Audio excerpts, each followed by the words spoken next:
Un coup de projecteur à présent sur le pari fou que s'est lancé mon invité. Nager sans interruption 180 km pendant 5 jours et 5 nuits en pleine mer pour la bonne cause. Bonjour Noam Waron. Bonjour, bonjour. Merci beaucoup de prendre quelques minutes pour répondre à nos questions. Vous êtes suisse, vous avez 28 ans et le 9 août prochain, si les conditions sont bonnes, vous allez tenter de rejoindre donc à la nage en pleine mer, Calvi en Corse à Monaco. D'où vous vient cette drôle d'idée? C'est une idée un peu folle qui est venue à la suite de plusieurs projets que je me lance depuis quelques années, en commençant par la traversée du lac Léman en longueur, qui est le plus grand lac alpin d'Europe, toujours en utilisant le sport, ses records pour porter des valeurs environnementales comme la préservation des eaux et la protection de la biodiversité.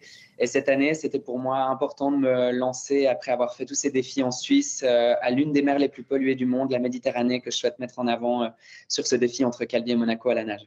Alors, vous l'avez rappelé à l'instant, il y a deux objectifs à votre projet. Parlons d'abord du défi sportif. Nager 5 jours, donc ça veut dire 5 jours, 5 nuits, 180 km, hein, on le rappelle. Comment on fait ?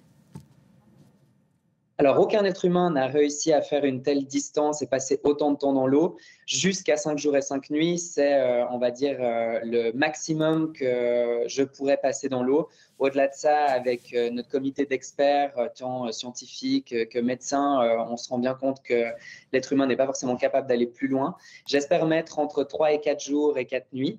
Et donc, pour ne pas sortir de l'eau, il faut manger, boire et faire ses besoins, dormir dans l'eau. Donc, il y a pas mal de techniques, notamment voilà, de faire des micro-siestes de 7 minutes, 4 à 6 fois par tranche de 24 heures, où je me couche en fait comme une otarie sur le dos, comme ça, et j'essaie de récupérer au mieux. Et puis, sinon, il y a aussi une méthode d'hypnose que j'ai réussi à développer qui me permet de dormir en nageant pendant la nuit. Quand vous voyez cette petite lumière qui est à côté de ma ligne d'eau, je peux la voir avec ma paupière fermée, et pendant qu'une partie de mon cerveau est occupée à regarder que je ne fonce pas dans cette ligne, il y en a une autre qui s'est éteinte, on va dire, et qui récupère comme un dauphin finalement. Et on se rend compte que l'être humain a vraiment des capacités physiques extraordinaires et qu'il faut juste réussir à se connecter et réussir à lier finalement son objectif avec ses capacités personnelles pour se dépasser. Donc on peut techniquement, si on s'entraîne, nager en dormant.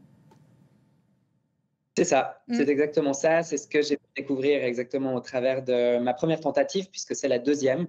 L'année passée, j'ai fait 103 km en 48 heures, toujours entre Calvi et Monaco. La zone est très, très connue pour avoir des courants qui ne sont pas forcément faciles. Donc, je n'ai pas choisi la zone la plus simple, mais elle n'a pas été choisie par hasard, puisque c'est Calvi-Monaco, symboliquement la longueur de la plus grande aire marine protégée de Méditerranée, qui s'appelle le sanctuaire Pelagos, qui est régi par la France, l'Italie et la principauté de Monaco. Et malheureusement, contrairement à ce que son nom pourrait sous-entendre, cette aire marine protégée ne l'est pas du tout. Et c'est un des objectifs de cette nage, mettre en avant la biodiversité, donc tout ce qui touche aux vivants, que ce soit les baleines, les requins, les dauphins, les raies que je vais croiser à la nage et qui sont pour la plupart menacés.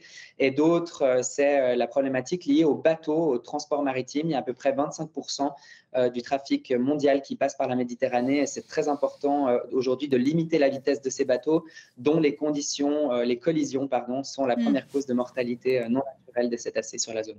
Alors, vous l'avez dit, effectivement, vous aviez déjà tenté la traversée l'été dernier, mais vous avez dû renoncer. Alors, non pas, vous l'avez rappelé à l'instant, à cause de vos capacités physiques, hein. Je crois que vous disiez que vous alliez plutôt bien, mais à cause des courants et des conditions météo, c'est ça? Exactement. Donc cette année, on a la chance de pouvoir collaborer étroitement avec Météo France, qui est notre partenaire et qui nous suit finalement dans cette aventure pour qualifier ce qu'on appelle la fenêtre météo, comme on le ferait en voile. On développe aussi ce qu'on appelle une polaire. C'est quelque chose qu'on fait aussi dans les courses au large, donc de donner des capacités spécifiques à un bateau pour savoir comment il réagit en fonction du vent, des vagues et du courant. Et pour une des premières fois, on va le faire sur un humain.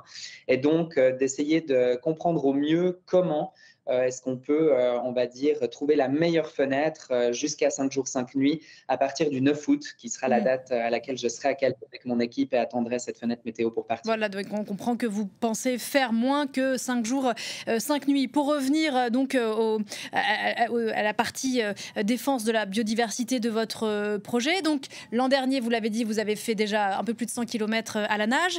Qu'avez-vous vu de cette Méditerranée au plus près, avec les yeux dans l'eau, si j'ose dire, à la fois en matière de biodiversité et en matière de pollution? Ça vous a plus inquiété que ce à quoi vous vous attendiez? Alors, il faut savoir qu'en Méditerranée, c'est assez logique, hein, on croise en tout cas à la nage beaucoup plus de plastique que d'animaux. Donc, ça a été assez fou de voir tout ce plastique que je touchais notamment avec mes mains, qui se collait sur mon visage. On peut le voir d'ailleurs sur cette photo qui est sur un autre plan d'eau, mais qui représente aussi le plastique qui se colle sur les pores de la peau. Et donc, il y a énormément de problématiques aussi liées à la crème solaire. C'est des choses sur lesquelles on fait également très attention. C'est aussi la raison pour laquelle je nage en combinaison. Qui me permet de me protéger du soleil et de limiter l'usage excessif de crème solaire qui est souvent nocif pour la nature. Et on travaille aussi avec des experts en termes de création et de formulation de crème solaire qui sont jusqu'à 92% biodégradables. Et donc, en Méditerranée, j'ai croisé le rorqual commun, qui est la deuxième plus grande baleine au monde, qui fait jusqu'à 27 mètres. J'en ai vu une petite vingtaine. On m'a dit que c'était très rare de les voir. J'ai eu l'impression qu'elles m'ont suivi pendant tout mon parcours. On a vu des raies, la raie Pastenag notamment, qui est une raie qui est venimeuse, mais qui est en voie d'extinction aussi, donc qui est vachement menacée. Donc, c'était incroyable de pouvoir voir ça. On a vu des poissons lunes. On n'a pas vu de requins sur cette première tentative. J'en ai croisé un en entraînement entre Toulon et Marseille la semaine dernière. Mais voilà, il y a plein de choses qui sont incroyables à observer. Et c'est clair que d'être nageur et de traverser ce plan d'eau en haute mer, on est en fait symboliquement à la place de ces animaux qui souffrent des mêmes problèmes.